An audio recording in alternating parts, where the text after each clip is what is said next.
Hang on, right as I'm starting. Hayes taking a poop. Time, hang on.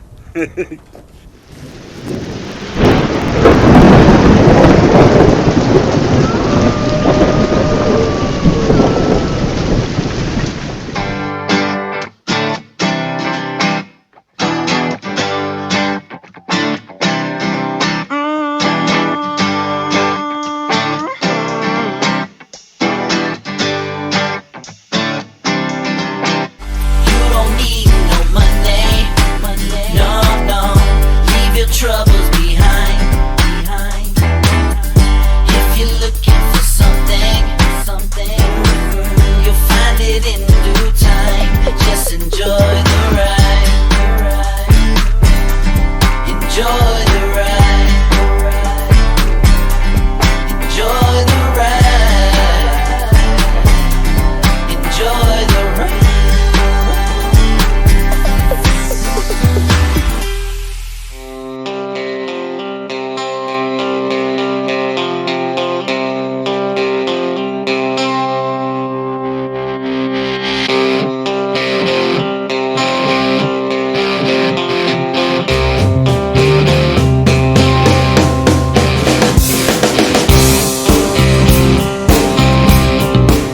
Hey everybody, this is ScottyP talking to you live. Well, at least right now it's live from my base camp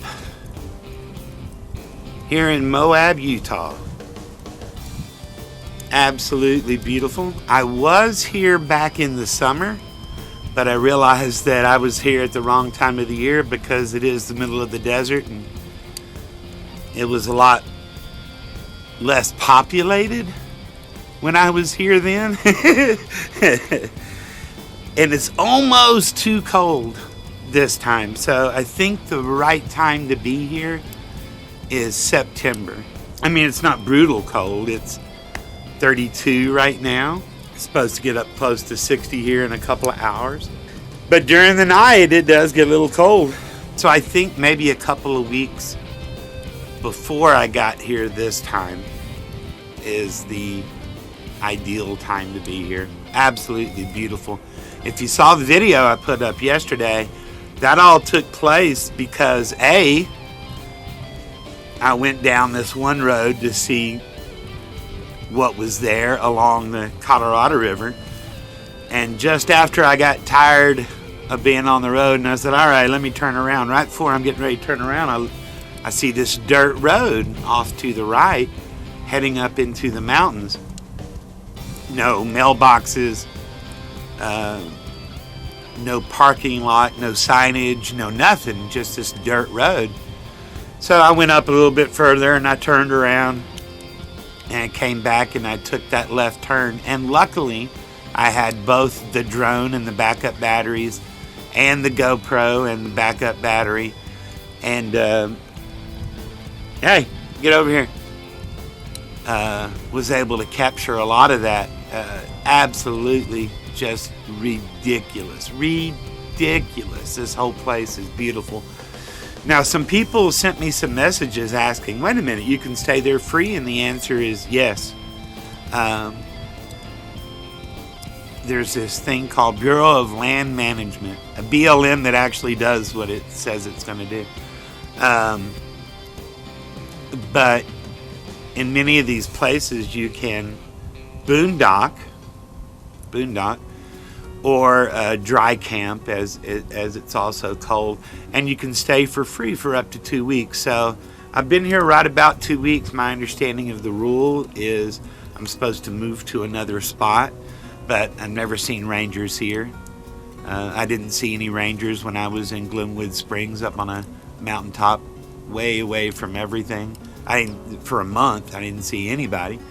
So it's kind of on your honor. I think that a lot of the trailers and campers that I saw here when I was here in the summer, I think that they were here locally, construction jobs or something like that, because they were gone every morning at 5 in the morning and they were back every evening, but they didn't really go anywhere else. No, it wasn't any real like leisurely camping stuff in their setups also. But anyway, beautiful, beautiful, beautiful country. I'm not able to do the Halloween video that I wanted to. I had a Bigfoot mask. Let me get some coffee.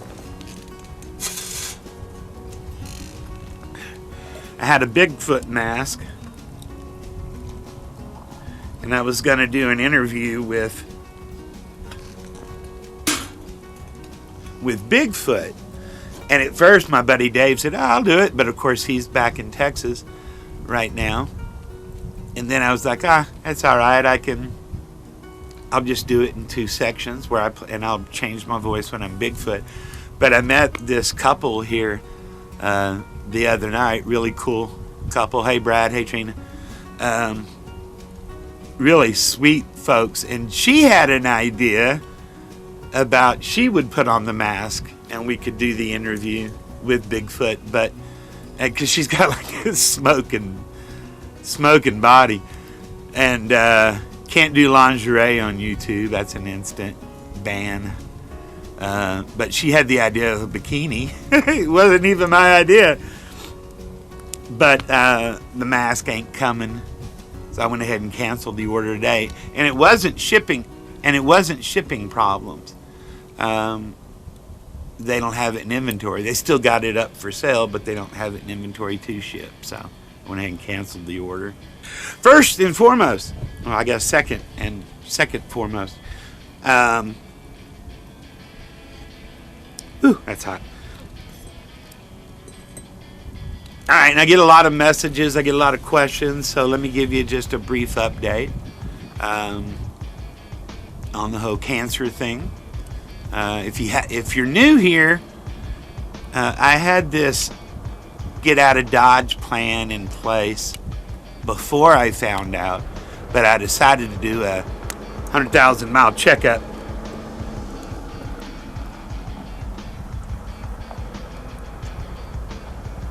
before I hit the road, and because I had because I had a situation with some lymph nodes acting up, and when I came back from Lake Tahoe a year ago, I thought it was a hernia. And they said, no, it's your lymph nodes, and they ended up whacking them out. No cancer. And I said, all right, well, I'd already decided I was going to do like a 100,000 mile checkup before I hit the road for an extended period of time. And because there is a family history. My father had prostate cancer, and he beat it, but the treatment beat the living hell out of him. And when colon cancer came around a couple of years later, he didn't have the strength to fight it. So since there's a family history, I said, hey, let's do these tests before I hit the road. So I had to do the colonoscopy. They found 7 polyps. They whacked them all out. They said of those 7, 3 of them were the kind that if something bad were to happen, that those are the kind that they turn into. So preemptively, they're gone. So I'm ahead of the game there. And the very, very, very last one that we finally took was the prostate exam, and it came back and it's positive. However, he calls it baby cancer. And they gave me the list of risk, and they gave me the list of the positive stuff, and said, hey, it's not at a point now to do anything about it. The best thing to do is to watch it. We may be 1 minute into the game here, and he told me, he said, hey, most people that have prostate cancer die with it, not from it. So now that at the beginning of September, I was back in Austin, we did a couple of more tests, and actually the PSA levels went down, and now we have a MRI picture of of what it looks like, the area of concern. We're going to do a PSA test every 6 months and an MRI every 12 months.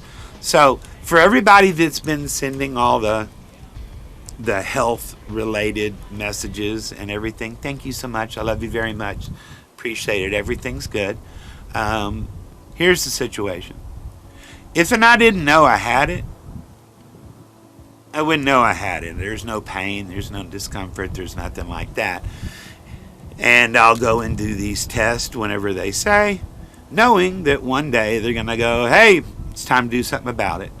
So I'm not in any discomfort other than having to pee a couple times a night, which isn't painful.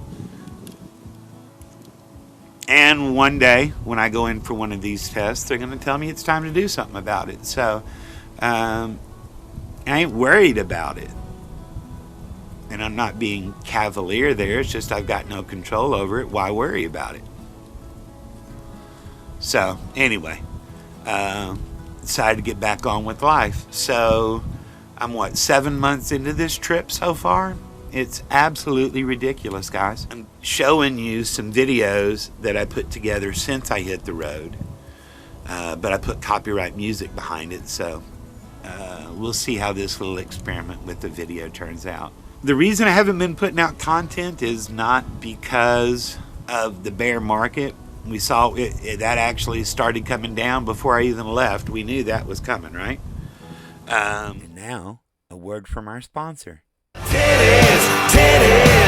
Titties beer, just the thing to get you grinning ear to ear. Whether you're from the country or the big old city, one thing for sure, everybody loves titties. Nothing presented in this commercial is financial advice. Are you fucking stupid? Alright, so everybody wants to talk about the market and where we're going and what's going on, so let's get into it. This is the crypto market. Some people ask what the difference between a hard landing and a soft landing. This is a soft landing. This is a hard landing. Soft landing, hard landing. I don't even know how the hell she ended up right there on her face, unless she was doing a backflip from people that aren't even in the picture yet. Okay, sorry. Now both of those are failed Swayze divergences. Here's what one looks like when it's done correctly. Don't break. This is when it's done incorrectly. Only the really skilled, trained eye of a professional trader can pick up the difference.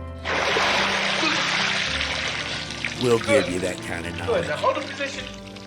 But for right now, it just looks like we're going to be in a downward descending Hunter Biden failure. Are we at the bottom yet? I don't know. I mean, the entire market right now is all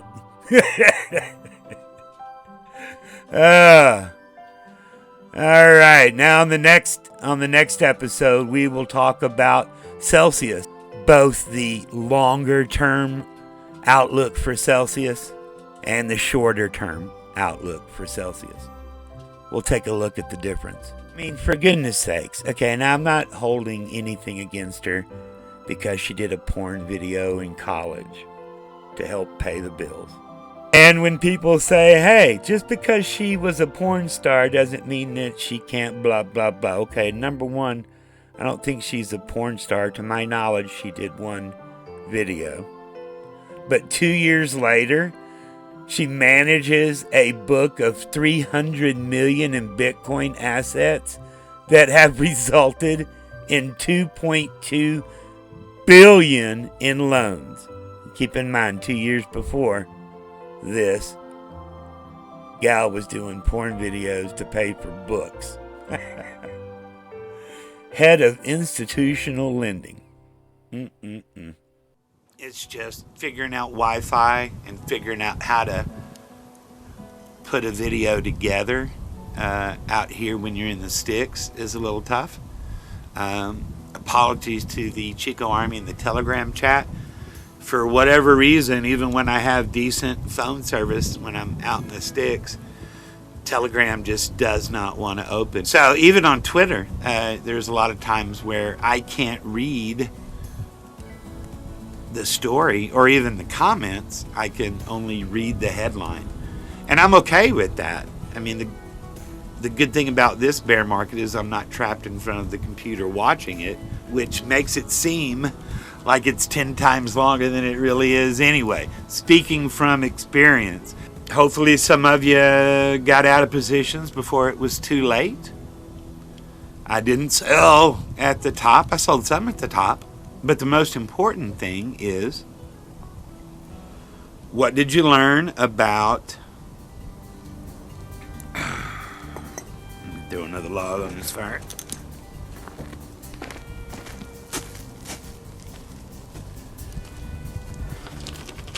Most important things are the lessons that you learned. Why do we study history? So we don't make them again. But guess what? We still make them again. But to be cognizant of what is going on, because it's a 4-year cycle, right? It's a 4-year cycle. Regardless of all the different cycle theories, oh, it's shortening, oh, it's lengthening, oh, it's whatevering. The one key indicator that stayed true to mark was that 4-year cycle thing. We were right, we just didn't know it because it didn't have the traditional blow-off top. And I guess the reason it didn't have the traditional blow-off top was that the people in charge didn't want you to know it was time to get out yet. So they were dumping, but they kept it at where it appeared, where everybody thought it was just a dip, instead of the blow-off top, since there's a lot more eyes on it. Smart move on their part. But something that Kinsey and I had spoken about several times over the last couple of years, during stream, I had said, letting their 2 dogs out, I had said that, my grandmother grew up in the Great Depression, so how she viewed and treated money for the rest of her life. She lived to be, 99? But for the rest of her life, how she looked at money is completely different than somebody who was a baby boomer. Both Kinsey and I got started in the bear market. Stop! Both those dogs would kick your ass anyway. Stop it. But Kinsey and I both got started in the bear market depression, if you will. So how we looked at things are a lot different than the first time that some of you may have seen the cycle go through. And of course now the smoke changes directions.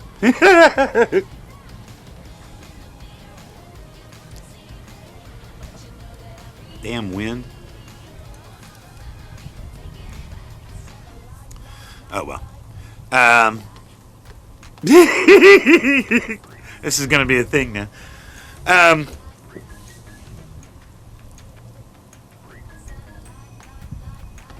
Oh, and I'm wearing my Brad Shermans.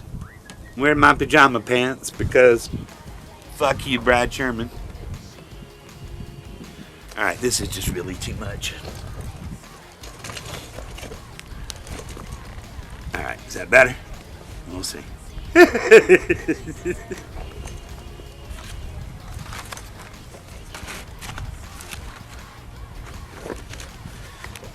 So hopefully for some of you this is your first go around.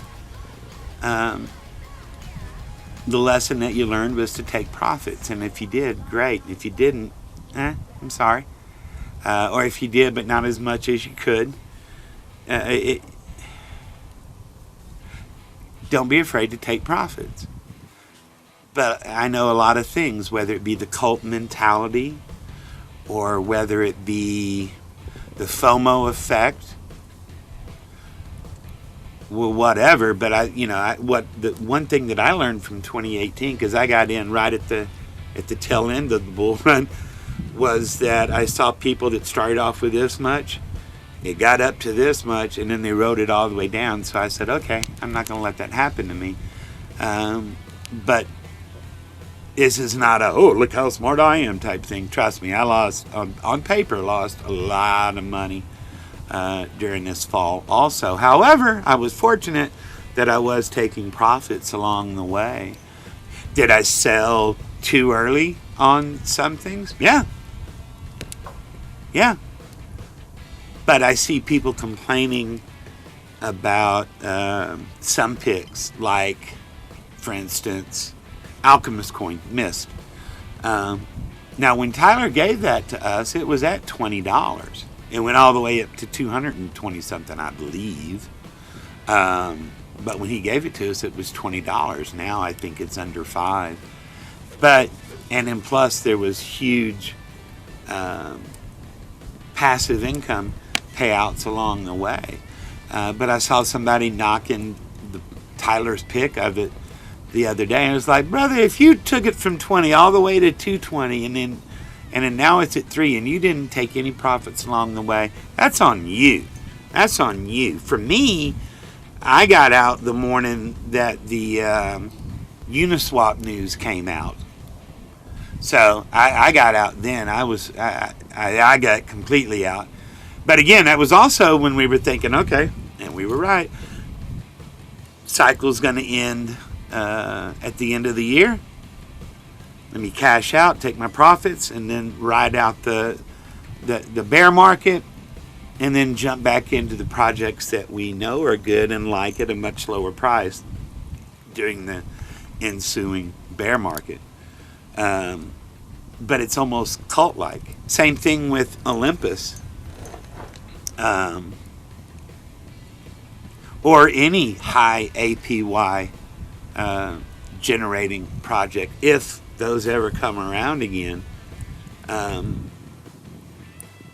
My recurring attempt to tell people to take profits while it was going on was, and again, nothing on this channel is financial advice. Nothing on this channel is financial advice. It's only my opinion. And like I've told you a million times, I'm just as full of shit as everybody else. However, when we would do those videos, I mean, I was telling people at the very least, man, be taking those staking rewards and selling those staking rewards. I've always been a big believer of getting your initial investment off the table so that you're always playing with house money. Because markets change, shit happens. I mean, look at X token.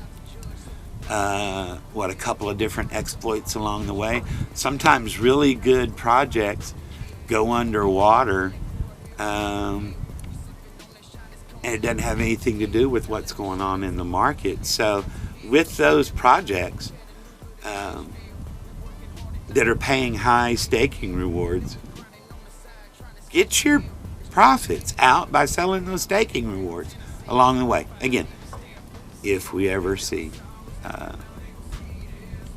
that kind of activity reappear during the bull run. Back during the summer of DeFi, I did a video talking about what's his name, Andre, whatever the hell his last name is. Anyway, the big developer. But he came out and said during an interview, "Hey, we created the next Ponzi," talking about governance tokens. The guy came out and said it. Flash forward to today, he's out of crypto, at least in a visible fashion. But it didn't matter. It seemed like everything he built either got hacked or crashed along the way anyway.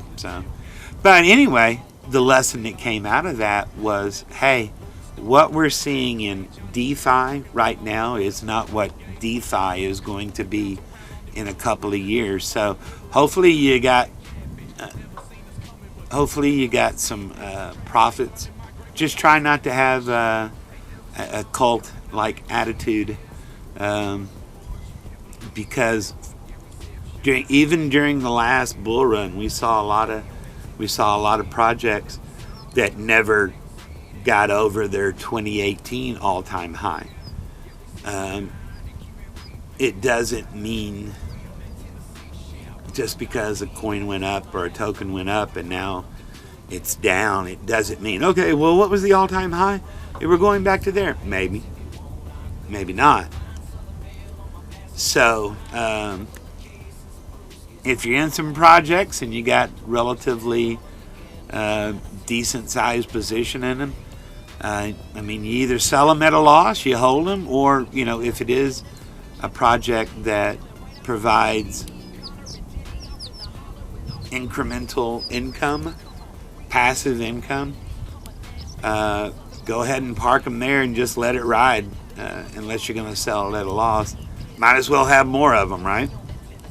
Hey, y'all see, over the last 24 hours, Z Protocol going nuts over the last week and a half, but especially in the last day and a half. That's awesome. That's awesome. The SATCOM is supposed to be out soon. I'm going to put it right up on top of the RV. Pointed at the stars. Pointed at the stars. So, apologies about the Halloween, or lack of Halloween videos. So, I'm going to do something a little different on this one. I've taken all the travel videos, put them together, took out the music that I put with them, and I've replaced it with copyright music. And I'm going to tinker around with that today, because it comes out to like 32 minutes or so. So I'm going to try to knock out something unique today. I can't do a live stream when I don't have the internet capabilities. So I'm going to try to do this premiere thing, because I think it at least allows us to watch it together and talk in the chat while it's going on. So I'm going to try to do that. I'm going to try. I'm not sure I'm going to be able to get this this video edited and out today, because I got a couple of things I need to take care of in town, and I got zero internet out here. And to do the computer that has the horsepower, it just doesn't have very good battery strength. So I got to run it, and then I got to turn on the generator to charge that battery. It's easier to do it in town. So anyway, happy Halloween, and we'll talk to you later. Vaya con huevos.